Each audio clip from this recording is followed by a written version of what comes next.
मेरे मोहतरम बुजुर्गों और दोस्तों, आज की वीडियो भी सुलेमान अलैहिस्सलाम सीरीज की एक सेक्शन है जो इससे पहले गुजर चुकी है।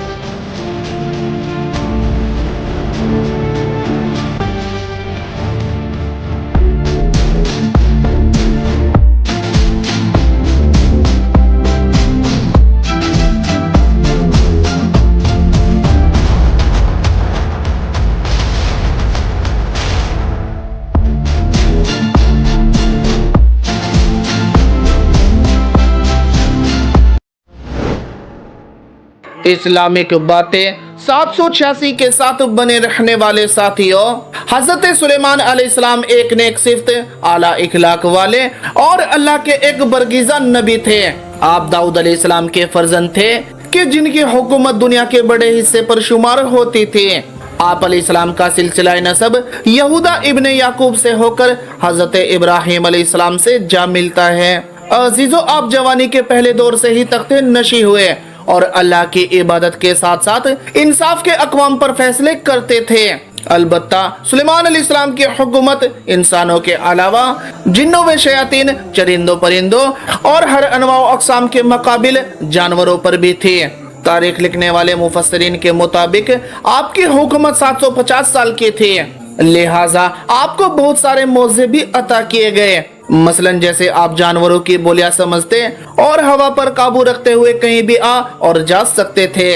जिन्नात और शयातीन आपके खादिम और गुलाम थे, जिनमें से कुछ उस घर माबद यानी मस्जिद अक्सा की तामीर के लिए मुकर्रर किए गए थे और बाकी हुकूमती उमूर में आपकी इताअत गुजारी किया करते थे। नाज़रीन, कुरान अज़ीम के मुताबिक हजरत सुलेमान अलैहिस्सलाम की आजमाइश और अल्लाह की तरफ से आजमाने का एक मुजम्मल वाक़िया सूरह स्वाद की 24 आयत में कुछ इस तरह जिक्र किया गया है। और हमने सुलेमान की आजमाइश की और उनके तख्त पर एक जिस्म डाल दिया, फिर उन्होंने रुजू किया, कहा, ऐ मेरे परवरदिगार मुझको बख्श दे। अजीजों, इस आयत में अल्लाह रब्बुल इज़्ज़त ने हजरत सुलेमान अलैहिस्सलाम पर आने वाली एक आजमाइश का जिक्र किया है, जिसमें उलमा और मुफस्सिरीन की अलग अलग राय हैं। इन मुख्तलिफ तफसीर और वजाहत में एक राय तो मौलाना हिफ्जुर रहमान सोयो हारवी रहमतुल्लाह अलैह ने ये आरा और वजाहत की है कि कुरान मजीद के तज़किरे से यह मकसद मालूम होता है और कुरान तज़किरा करते हुए कहता है, और बेशक हमने सुलेमान को आजमाया। इस आजमाइश से मुराद शदीद मरज के हैं और डाल दिया हमने कुर्सी पर एक जसद, जिससे मुराद सुलेमान अलैहिस्सलाम का मरज जिसकी शिद्दत बेरूह जिस्म की तरह तख्त पर पड़ जाना मकसूद दिया है। अजीजों, दूसरे मुफस्सिरीन की राय के मुताबिक सुलेमान अलैहिस्सलाम की एक गफलत के नतीजे में आपके तख्त पर अल्लाह ने शयातीन को मुसल्लत कर दिया था और कुछ अरसे के लिए आपसे हुकूमत छीन ली गई थी। अल किस्सा वाक़या कुछ यूं था कि एक मर्तबा हजरत सुलेमान अलैहिस्सलाम ने किसी जजीरे में वाक़े एक शहर सयदून पर हमला कराया, जिसकी वजह वहां के बादशाह के फितनों के मुतालिक आपको खबर पहुंची थी। आपने लश्करियों को हुक्म दिया, जिसके नतीजे में इस जंग में हजरत सुलेमान अलैहिस्सलाम का लश्कर फतह याब होकर और वहां के बादशाह को कत्ल करके मालो गनीमत के तौर पर उस बादशाह की बेटी भी सुलेमान अलैहिस्सलाम के सामने पेश की गई, जो हालात वक्त मुसलमान हो गई। लिहाजा आपने उससे निकाह कर लिया, लेकिन निकाह के कई बरसों बाद भी वो अपने बाप को ना भुला सकी और वो उसकी याद में बहुत गमगीन रहा करती थी। जब सुलेमान अलैहिस्सलाम ने उसे गमगीन देखा तो वो रोने लगी और एक कहने लगी कि मेरे वालिद की मोहब्बत दिल से जाती नहीं, मैं चाहती हूँ कि उनका एक स्टेचू बनाकर अपने पास रखूं और जब याद आए तो उसे देखा करूँ। अजीजो, सुलेमान अलैहिस्सलाम ने बीवी की ख्वाहिश को पूरा किया और अपने हुक्म से जिन्नात को उसके बाप की शक्ल का एक बुत बनवा दिया, लिहाजा जिसे देखकर वो अपना दिल मुतमईन कर लिया करती थी। इसी तरह कुछ दिन गुजरे कि उसकी कनीजों और कौम की औरतों ने उस बुत की पूजा शुरू कर दी और सुलेमान अलैहिस्सलाम के महल में ही खुफिया तौर पर बुत परस्ती का आगाज हो गया। जो 40 दिन तक जारी रहा। बहरहाल आखिर हजरत सुलेमान अलैहिस्सलाम के वजीर आसिफ बरखिया को इसका इल्म हो गया, जिस पर उसने आपको इस शिर्क अमल की खबर पहुंचाई। आप अलैहिस्सलाम बहुत ही बरहम हुए और गुस्से में आकर उस बुत को तोड़ दिया। आपने उस औरत को सजा के तौर पर अपने महल से निकालकर शहर बद्र कर दिया और सजदे में गिरकर अल्लाह तबारक व तआला से माफी तलब करने लगे। लेकिन अल्लाह रब्बुल इज्जत ने आपकी इस गफलत की वजह से आपको एक आजमाइश में मुब्तला कर दिया। दरअसल आपके पास एक अंगूठी थी जिसकी वसाअत से आप जिनो इंस अनवा अक़साम पर हुकूमत किया करते थे। इब्ने असाकिर और इमाम हैशमी की रिवायतों के मुताबिक वो अंगूठी चांदी की थी जिसका नगीना आसमान से आया था, जिसमें याकूत और पत्थर जड़ा हुआ था। इस अंगूठी पर इसमें आजम कुनिंदा था और एक हदीस के मुताबिक इस अंगूठी पर हजरत मोहम्मद सल्लल्लाहु अलैहि वसल्लम का इसमें मुबारक भी लिखा हुआ था। अजीजों, ये अंगूठी आपकी नबूवत हिकमत की अलामत थी, जिस तरह मूसा अलैहिस्सलाम का असा मुबारक था। इस अंगूठी के जरिए से आप उमूर हुकूमत बहुत ही अच्छे से चलाते थे।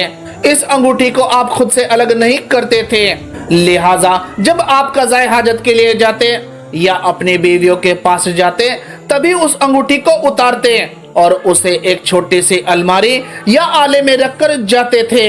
इसी तरह एक दिन वाकया गुजरा कि आप कज़ाए हाजत के लिए अंगूठी को उतारकर आला में रखने लगे।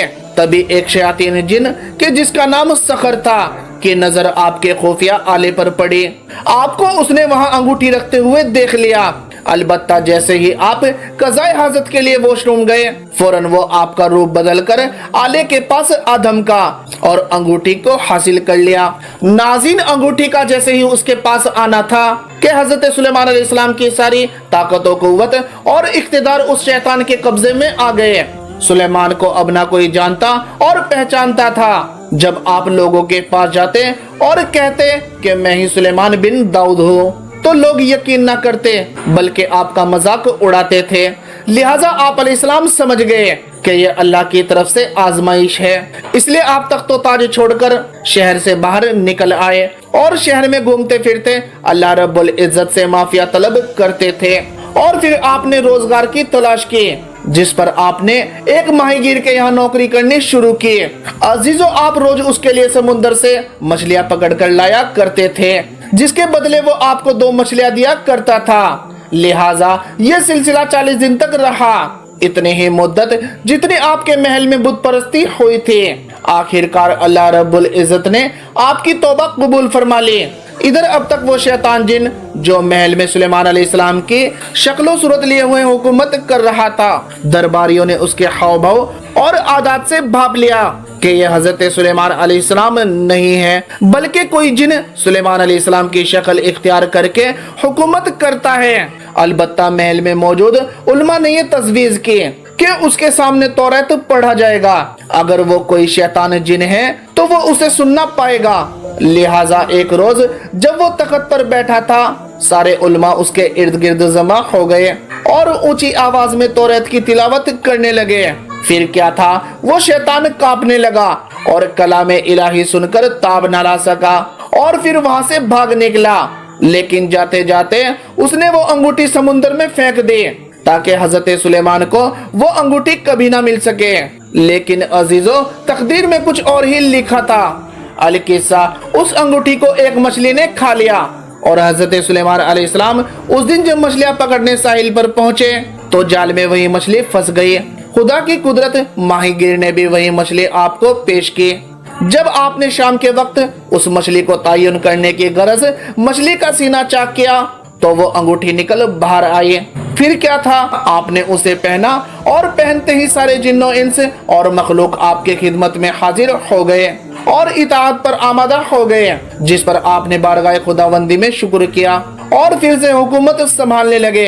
इस मौके पर आपने वो मशहूर दुआ की थी जिसे कुरान में सूरह स्वाद में जिक्र किया गया है कि ऐ मेरे परवरदिगार, मेरी मगफिरत फरमा और मुझे ऐसी बादशाहत अता कर जो मेरे बाद किसी को भी मयसर ना हो। अजीजों, ये राय हजरत इब्ने अब्बास, मजाहिद, राशिद बिन जुबैर और कतादा की है और इनसे तमाम रिवायात इमाम इब्ने कसीर ने अपनी तफसीर में जमा किया है। अहले तशय्यो के अकायद के मुताबिक ये अंगूठी बाद में आने वाले नबियों को मुंतकिल हुई और नबी सल्लल्लाहु अलैहि वसल्लम के जरिए हजरत अली को मिले। इसी तरह औलाद अली को मुंतकिल होती रही। हुसैन बिन मूसा जाफर कहते हैं कि एक दिन इमाम रजा अलैहिस्सलाम के हाथ में चांदी की अंगूठी देखी जो बारीक और नाजुक थी। मैंने पूछा, आपके जैसा इंसान ऐसी अंगूठी पहनता है? फरमाया, ये सुलेमान बिन दाऊद की अंगूठी है। ये अंगूठी अब इमाम मेहदी अलैहिस्सलाम के पास है जो उनके ज़हूर के बाद नुमाया होगी। तो नाज़रीन, इजाजत दीजिए कि आपको हमारी वीडियो पसंद आ रही होगी। मिलते हैं इससे अगले वाक़ये में जल्द तारीखी तहकीकी और मामूलाती वीडियो के साथ। बस आपसे दरख्वास्त है वीडियो को लाइक कर दिया करें और नए जुड़ने वाले साथी लाइक के साथ साथ सब्सक्राइब कर दिया करें, क्योंकि फिर हमारी वीडियो आप नाज़रीन तक पहुंचती रहेगी। खुदा हाफिज।